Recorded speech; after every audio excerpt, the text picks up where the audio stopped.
നമസ്കാരം. മലയാളി വാർത്തയിലേക്ക് സ്വാഗതം. സ്കൂൾ സമയമാറ്റ വിഷയത്തിൽ പോരിൽ നിൽക്കുകയാണ് സമസ്ത. ആര് പോരെടുത്താലും വിലപ്പോകില്ലെന്ന് കട്ടായം പറഞ്ഞ മന്ത്രി ശിവൻകുട്ടിയും. സർക്കാർ സമസ്തയുടെ താളത്തിന് തുള്ളാൻ നിൽക്കരുതെന്ന് അഭിപ്രായം ഉയരുന്നു. മുഖ്യമന്ത്രി സമസ്തയുടെ മുന്നിൽ മുട്ടിടിച്ച് സമയമാറ്റത്തിന്റെ പ്ലേറ്റ് മാറ്റിയാൽ സർക്കാരിനും CPM-നും നാണക്കേടാകും.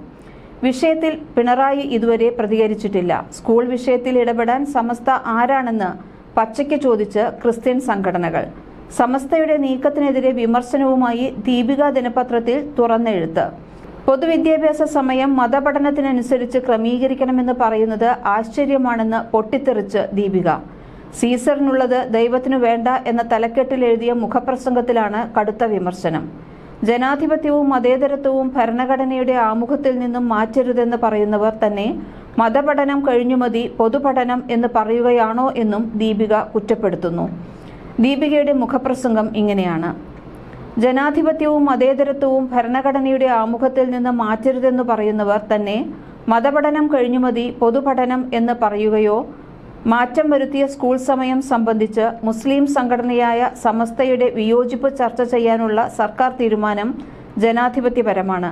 പക്ഷേ സർക്കാരിനോട് ആവശ്യപ്പെടാൻ സമസ്ത ഏകോപന സമിതി എടുത്ത തീരുമാനങ്ങളായി മാധ്യമങ്ങളിൽ വന്ന വാർത്തകൾ ശരിയാണെങ്കിൽ അത് മതേതരത്വ വിരുദ്ധമാണ്.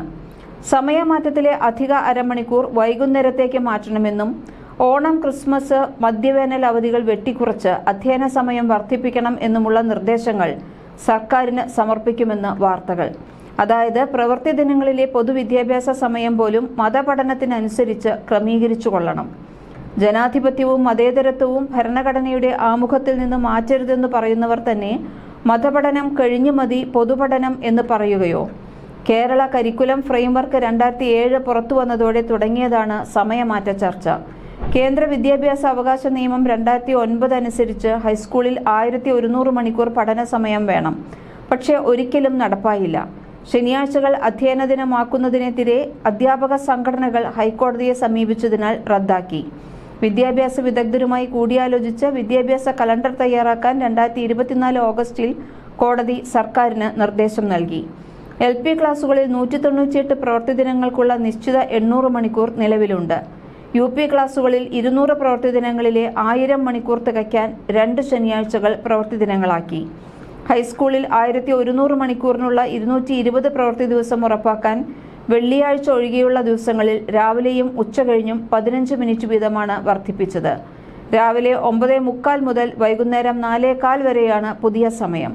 പക്ഷേ 2025 ജൂൺ 10 പൊതുവിദ്യാഭ്യാസ ഡയറക്ടർ ഇറക്കിയ ഉത്തരവിനെതിരെ സമസ്ത രംഗത്തെത്തി.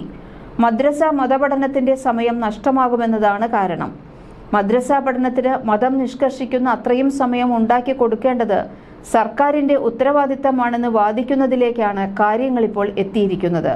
മറ്റു മതസ്ഥർ തങ്ങളുടെ ആരാധനകൾക്കും മതപഠനങ്ങൾക്കും ഒഴിവു ദിവസങ്ങളിലാണ് സമയം കണ്ടെത്തിയിട്ടുള്ളത്. അതുപോലും സർക്കാർ പലപ്പോഴും പ്രവൃത്തി ദിനമാക്കിയിട്ടുമുണ്ട്. അതേസമയം വെള്ളിയാഴ്ചകളിൽ മുസ്ലിം വിദ്യാർത്ഥികൾക്ക് പ്രാർത്ഥിക്കുന്നതിനു വേണ്ടി അധ്യയന സമയം ഒഴിവാക്കി കൊടുത്തിട്ടുണ്ട്. പുതിയ സ്കൂൾ സമയക്രമത്തിലും അത് ഒഴിവാക്കിയിട്ടുണ്ട്. അതിനു പുറമെയാണ് എല്ലാ മതസ്ഥർക്കും മതമില്ലാത്തവർക്കും വേണ്ടിയുള്ള പൊതുവിദ്യാഭ്യാസത്തിന്റെ സമയം മദ്രസ പഠനത്തിനു വേണ്ടിയും ഒഴിവാക്കണമെന്ന ആവശ്യം. സമാന ആവശ്യങ്ങൾ മറ്റുള്ളവരും ഉന്നയിച്ചാൽ കാര്യങ്ങൾ എവിടെയെത്തും? ഓണത്തിനും ക്രിസ്മസിനും 10 ദിവസം വീതം അവധി നൽകുമ്പോൾ പെരുന്നാളിന് 1 ദിവസം മാത്രമേ അവധി നൽകുന്നുള്ളൂവെന്നും ഇത് ചൂണ്ടിക്കാണിച്ചാൽ അപര മതവിദ്വേഷമായി വ്യാഖ്യാനിക്കപ്പെടുമെന്നും സമസ്ത നേതാവ് നാസർ ഫൈസി കൂടത്തായി 2022 ഡിസംബറിൽ സമൂഹമാധ്യമത്തിൽ പ്രതികരിച്ചിരുന്നു. പക്ഷേ മറ്റാർക്കും നൽകാത്ത പ്രാർത്ഥനാ സൗകര്യം എല്ലാ വെള്ളിയാഴ്ചയും തങ്ങൾക്ക് ലഭിക്കുന്നതോ അതിനെ മറ്റുള്ളവർ മാനിക്കുന്നതോ അദ്ദേഹം മറന്നു. മറ്റു ചില കാര്യങ്ങളും ശ്രദ്ധിക്കേണ്ടതുണ്ട്. CBSEയിൽ ഉൾപ്പെടെ കേന്ദ്ര സിലബസിൽ പഠിക്കുന്ന മദ്രസ വിദ്യാർത്ഥികൾക്ക് മദ്രസ പഠനത്തിന് സമയമില്ലെങ്കിലും ആർക്കും പരാതിയുള്ളതായി കേട്ടിട്ടില്ല. മദ്രസയിലെയും പൊതുവിദ്യാലയങ്ങളിലെയും പഠനസമയം വർദ്ധിക്കുന്നത് കുട്ടികളെ ക്ഷീണിതരാക്കുമെന്ന വാദവും ചിലർ ഉന്നയിച്ചു കണ്ടു. അതിൽ കാര്യമുണ്ട്. പക്ഷേ സ്കൂൾ പഠനത്തിനു പുറമെ സ്വന്തം കുട്ടികൾക്കുമേൽ 2 മണിക്കൂർ മദ്രസ പഠനം കൂടി ചുമത്തിയവരുടേതാണ് ഈ രോദനം. മദ്രസ പഠന സമയത്തിൽ നിന്ന് 15 മിനിറ്റ് കുറച്ചാൽ ഇത് പരിഹരിക്കാവുന്നതല്ലേ? കോവിഡ് കാലത്തെന്ന പോലെ ഓൺലൈൻ മദ്രസ പഠനവും പലരും നിർദ്ദേശിക്കുന്നുണ്ട്. ഇതൊന്നും സ്വീകാര്യമല്ലെങ്കിൽ മതപഠനത്തെ പൊതുവിദ്യാഭ്യാസവുമായി കൂട്ടിക്കുഴയ്ക്കാത്തവരുടെ ചെലവിൽ മദ്രസ പഠനത്തിന് സമയം കണ്ടെത്താൻ ശ്രമിക്കരുത്. സ്കൂൾ സമയമാറ്റത്തിൽ പുറകോട്ടില്ല എന്നും തീരുമാനം മാറ്റാൻ വേണ്ടിയല്ല, കാര്യങ്ങൾ ബോധ്യപ്പെടുത്താൻ വേണ്ടിയാണ് എതിർപ്പുള്ളവരുമായി ചർച്ച നടത്തുന്നതെന്നും വിദ്യാഭ്യാസ മന്ത്രി വി ശിവൻകുട്ടി വ്യക്തമാക്കിയിരുന്നു. 12 ലക്ഷത്തോളം മദ്രസ വിദ്യാർത്ഥികളുടെ പഠനത്തെ ബാധിക്കുന്ന വിഷയത്തിൽ പിന്നോട്ടില്ല എന്ന നിലപാടിലാണ് സമസ്ത. പക്ഷേ അതിലേറെ വിദ്യാർത്ഥികളെ ബാധിക്കുന്ന വിഷയത്തിൽ നിന്ന് മന്ത്രി പിന്മാറുമോ എന്ന് അറിയില്ല. മുസ്ലിം മതമൗലികവാദ സംഘടനകളുടെ എതിർപ്പിനെ തുടർന്ന് സൂംബ ഡാൻസ് ചുവട് ഇടറി നിൽക്കുകയാണ്. വിദ്യാഭ്യാസ രംഗത്ത് മതങ്ങളും സർക്കാരുകളും തമ്മിലുള്ള തർക്കങ്ങൾ പുതിയതല്ല. അപ്പോഴൊക്കെ കോടതികൾ ഇടപെടുകയും ന്യായം നടപ്പാക്കുകയും ചെയ്തിട്ടുണ്ട്. ന്യായമുണ്ടെന്ന് തോന്നുന്നുണ്ടെങ്കിൽ സമസ്തയ്ക്കും സമാന സംഘടനകൾക്കും കോടതിയെ സമീപിക്കാം. ജനാധിപത്യ മതേതര സംവിധാനത്തിൽ സീസറിനുള്ളത് സീസറിനും ദൈവത്തിനുള്ളത് ദൈവത്തിനും കൊടുത്തേ മതിയാകൂ. തെരഞ്ഞെടുപ്പുകൾ അടുത്ത സാഹചര്യത്തിൽ സീസറിനുള്ളതും ദൈവത്തിനും കൊടുക്കാനാണ് സർക്കാർ തീരുമാനമെങ്കിൽ ഇതൊരു പുതിയ വഴിയായിരിക്കും. മറ്റ് മൗലികവാദങ്ങൾക്കും കടന്നുകയറാനുള്ളത്.